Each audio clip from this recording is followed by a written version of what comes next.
Hello दोस्तों, नमस्कार। कैसे हैं आप लोग? उम्मीद करते हैं आप लोग बहुत अच्छे होंगे और अपनी तैयारी को बेहतर तरीके से कर रहे होंगे। दोस्तों, आज का सवाल कुछ महत्वपूर्ण टॉपिक को लेकर के है, जो विज्ञान से संबंधित है।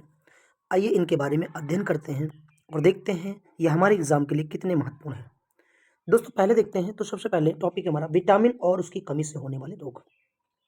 वैसे इसको सभी लोगों ने पढ़ा होगा, लेकिन देखिएगा यहाँ पर वो चीज़ें हैं जो ऑथेंटिक चीज़ें हैं और एग्जाम ओरिएंटेड हैं और एग्जाम में ज़रूर यहाँ से क्वेश्चन रिपीट होते हैं। तो विटामिन और उनकी कमी से होने वाले रोग, पहला है विटामिन ए। अब देखिए यहाँ पर इसका रासायनिक नाम भी है, तो विटामिन ए का रासायनिक नाम क्या है? तो विटामिन ए का नाम है रेटिनॉल। क्या कहते हैं? रेटिनॉल। और इससे होने वाला रोग कौन सा है बच्चों? तो इससे है रतौंधी रोग। कौन सा?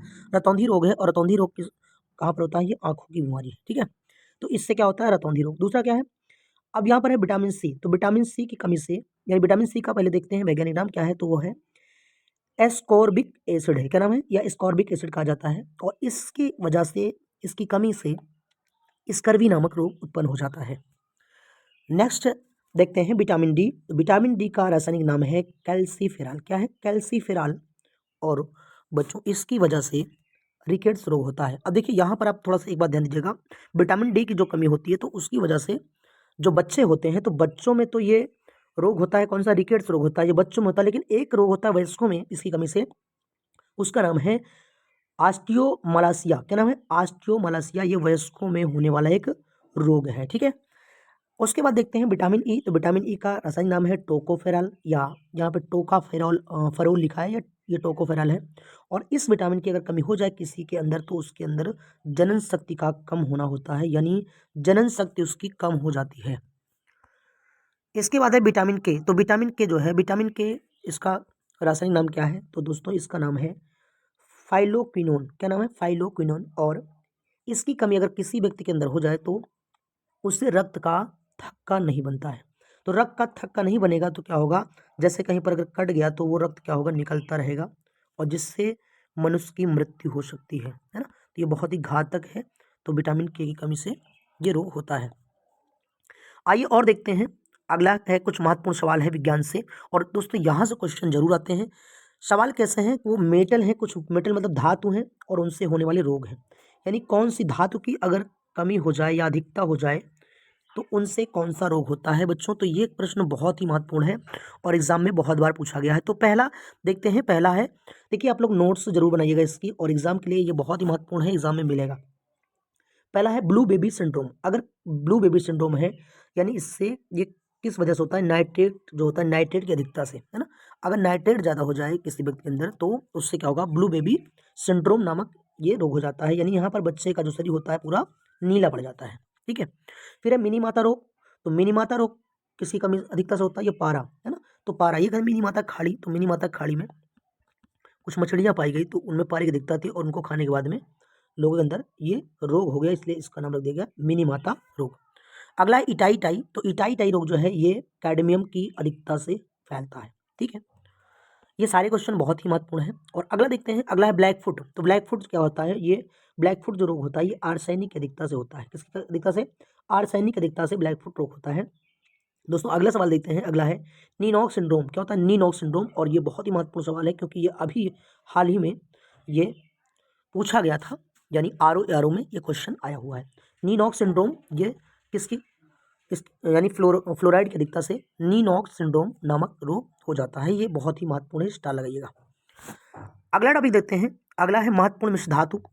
महत्वपूर्ण क्या है? मिश्र धातु है। और देखते हैं कौन कौन मिल करके क्या बनाता है। यहाँ से प्रश्न जरूर आपको देखने को एग्जाम में मिलेंगे। तो पहला देखते हैं पीतल। जो पीतल बना होता है किसके योग से बना होता है? क्या क्या मिलाएंगे तो पीतल बनेगा? तो जिंक और कापर, यानी Zn और Cu का मेल क्या बनता है? ये पीतल का निर्माण होता है बच्चों, ये पीतल बनता है। अगला कांसा। कांसा जो बनता है तांबा और टिन की योग से बनता है, यानी तांबा और टिन को अगर मिला दिया जाए बच्चों तो ये बनेगा आपका, क्या बनेगा? कांसा बनेगा। फिर है टांका। टांका शोल्डर कहते हैं। तो ये होता है टिन और सीसा के मिलने से टांका का निर्माण होता है, इसको शोल्डर भी कहा जाता है। स्टील का निर्माण कैसे होता है? तो स्टील जो बनता है वो लोहा और कार्बन को मिलाने के बाद में क्या होता है? लोहा बनता है, ठीक है। अगला है जर्मन सिल्वर। तो जर्मन सिल्वर जो है, जर्मन सिल्वर ये Zn Cu और Ni यानी निकिल, इन सब के मिलने से क्या होता है? जर्मन सिल्वर का निर्माण होता है। बच्चों आगे देखते हैं स्टेनलेस स्टील ये कैसे बनता है। तो ये लोहा, क्रोमियम और निकिल, लोहा, क्रोमियम और निकिल के मिलने से स्टेनलेस स्टील का निर्माण होता है। अगला प्रश्न कुछ ज़्यादा ही महत्वपूर्ण है आप लोगों के लिए। अमलगम, अमलगम कैसे बनता है। तो पारा, पारा में कोई अन्य धातु मिला दो, लेकिन एक शर्त है कि लोहा नहीं मिलना चाहिए। लोहे को छोड़ करके पारा में कोई भी धातु आप मिलाएंगे तो वो क्या कहलाएगा, अमलगम कहलाएगा। क्या कहलाएगा, अमलगम कहलाएगा दोस्तों। आगे देखते हैं, अगला है कुछ महत्वपूर्ण हार्मोन है, ये बायोलॉजी से प्रश्न है आपके। महत्वपूर्ण हार्मोन है और उनके कार्य है। तो महत्वपूर्ण हार्मोन और उनके कार्य देखते हैं। तो बच्चों देखते हैं, पहला पहला है क्या दिया गया है कि एस्ट्रोजन, क्या है, एस्ट्रोजन होता है। तो एस्ट्रोजन जो होता है ये या क्या है, एक प्रजनन और मासिक धर्मचक्र और रजोनिवृत्ति के लिए जिम्मेदार है। यानी किसमें होता है, ये महिलाओं में होता है, महिलाओं में पाया जाता है। तो ये प्रजनन में और मासिक धर्म यानी जो मेनोपॉज होता है तो उसमें उसके लिए जिम्मेदार कौन सा है, तो यह है एस्ट्रोजन और ये महिला हार्मोन्स होता है। दोस्तों अगला है प्रोजेस्टेरॉन। क्या नाम है, प्रोजेस्टेरॉन। तो प्रोजेस्टेरॉन के बारे में देखेंगे, ये भी क्या है, एक महिला हार्मोन्स है और यह गर्भावस्था बनाए रखने में एक महत्वपूर्ण भूमिका निभाता है ना। गर्भावस्था जो होता है महिलाओं में गर्भ के दौरान, तो उस अवस्था को बनाए रखने में ये बहुत ही महत्वपूर्ण भूमिका निभाता है, जिसका नाम है प्रोजेस्टेरॉन। ठीक है, अगला है दोस्तों देखेंगे, अगला है प्रोलैक्टिन। तो प्रोलैक्टिन ये क्या है, प्रोलैक्टिन। तो प्रोलैक्टिन है बच्चों के जन्म के बाद स्तनपान कराने के लिए यह हार्मोन महिला में पिट्यूटरी ग्रंथि द्वारा रिलीज होता है। ठीक है ना, बच्चों के जन्म के बाद क्या होता है, स्तनपान कराने के लिए यह हार्मोन महिला में पिट्यूटरी ग्रंथि के द्वारा रिलीज होता है। तो ये भी क्या है, ये महिला हार्मोन है। ठीक है ना, और होता ये क्या करता है, बच्चों के जन्म के बाद में स्तनपान कराने के लिए यह हार्मोन महिला में पिट्यूटरी ग्रंथि द्वारा रिलीज होता है। ठीक है ना, जिसे पीयूष ग्रंथि भी कहा जाता है।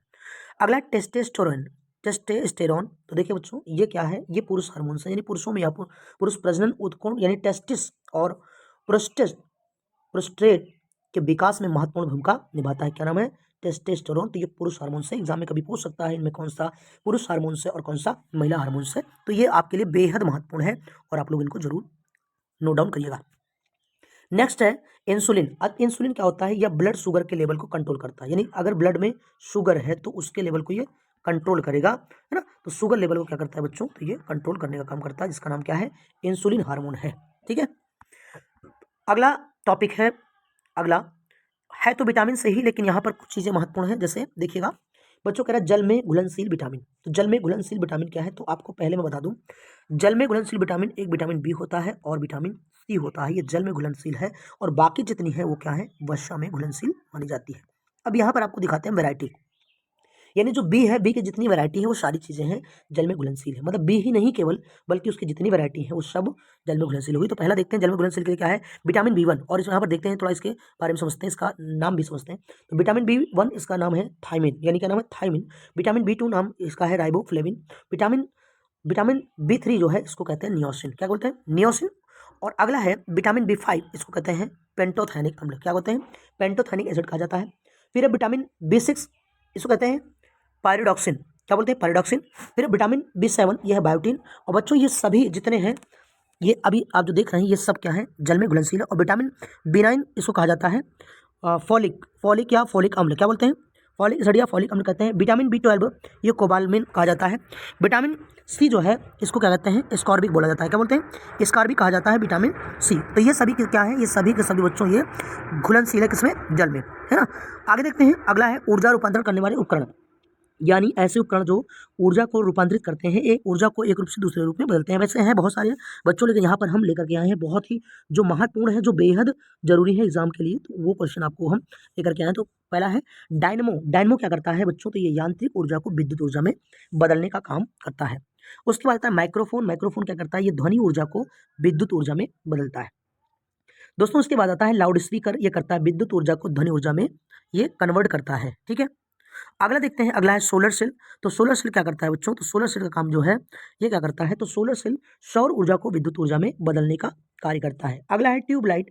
ट्यूबलाइट जो है ये विद्युत ऊर्जा को प्रकाश ऊर्जा में बदलता है। वैसे और भी चीज़ें हैं, लेकिन ये जो जितने हैं ये बेहद महत्वपूर्ण है। अगला है विद्युत मोटर। क्या करता है, तो विद्युत मोटर बच्चों यह विद्युत ऊर्जा को यांत्रिक ऊर्जा में बदलने का कार्य करता है। उसके बाद आता है विद्युत बल्ब। तो विद्युत बल्ब क्या करता है बच्चों, तो विद्युत बल्ब का जो कार्य है, ध्यान दीजिएगा, विद्युत बल्ब ये विद्युत ऊर्जा को प्रकाश और ऊष्मा ऊर्जा में कन्वर्ट करता है, यानी बदलता है। फिर आता है विद्युत सेल। विद्युत सेल क्या करता है बच्चों, तो ये जो है ये रासायनिक ऊर्जा को विद्युत ऊर्जा में बदलने का काम करता है, ठीक है ना। तो क्या करता है ये विद्युत सेल रासायनिक ऊर्जा को विद्युत ऊर्जा में बदलने का काम करता है। इसके बाद नंबर आता है सितार का। तो सितार क्या करता है, यांत्रिक ऊर्जा को ध्वनि ऊर्जा में कन्वर्ट करता है दोस्तों, ठीक है। उम्मीद है चीज़ें आपको बेहतर तरीके से समझ आ रही होंगी।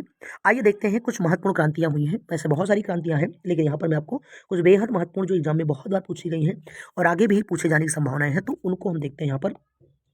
तो पहला है इसमें स्वर्ण क्रांति। स्वर्ण क्रांति का संबंध किससे, फल या शहद उत्पादन उत्पादन से इसका संबंध है। किसका, ये है स्वर्ण क्रांति। अगला है बच्चों हरित क्रांति। तो हरित क्रांति का संबंध है खाद्यान्न उत्पादन से। किससे, खाद्यान्न उत्पादन से। और अगला है श्वेत क्रांति। तो श्वेत क्रांति का संबंध किससे है, दुग्ध उत्पादन से माना जाता है। इसके बाद आता है नीली क्रांति। तो नीली क्रांति का संबंध किससे है बच्चों, तो यह है मत्स्य उत्पादन से। भूरी क्रांति का संबंध उर्वरक उत्पादन से। फिर रजत क्रांति का संबंध है, जिसको कहते हैं सिल्वर रेवोल्यूशन, वो अंडा उत्पादन से है। इसके बाद आता है अगला काली क्रांति। तो काली क्रांति का संबंध है पेट्रोलियम उत्पादन से। और फिर है हमारा पीली क्रांति। और पीली क्रांति का संबंध दोस्तों ये है तिलहन उत्पादन से। तो आई थिंक आपको ये क्लास बहुत ही अच्छे समझ में आई होगी। और यदि आपको ये क्लास समझ में आई हो तो आप वीडियो को शेयर, लाइक और सब्सक्राइब जरूर करिएगा। अपनी तैयारी को बेहतर बनाते रहिए। बहुत बहुत धन्यवाद।